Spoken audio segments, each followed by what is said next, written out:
এই বন্ধু পেয়ারা বানায়, পেয়ারা খাম। হ্যাঁ ল কাকা, দুইটা পেয়ারা বানাইন তো ভালো করে। अच्छा ठीक है समझ गया। ও কাকা পেয়ারা একটু ভালো করে বানিয়েন, মশলাটা একটু বেশি দিয়ে।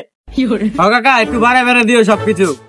আচ্ছা আরে আমি সেই বানান বানাই দিম মেলা, এরকম বানান বানাই খাইবে না, কোনো পাইবে না। আমি যে বানান বানাবো ওই বানান পাইবেন না কোনো জায়গায়। ও কাকা ভালো করে বানাইন। আচ্ছা ওই জন্য বাবা ভালো করে দিব। लेकिन ये साला कर क्या रहा है यहाँ पे? আমগুলো ভালো করে বানাইন। আচ্ছা সবাই দিয়ে ভালো করে বানান বাবা।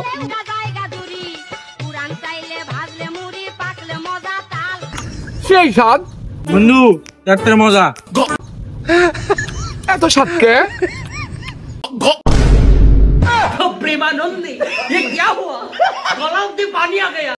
কামড়া কি কামড়া করলে কি সব হারাই দিলি? তোর আমি একটু দেবো না, তুই আমরা ধরবি না, এবার দিবি না। আমি হয়তো দুদিন পরে মরবো, আগে মরলে কি ক্ষতি? তুই আমার হাতের খাওয়ান হালালি না, তুই আর জীবনে কিছু খাইতে পারবি না, মনে রাখ।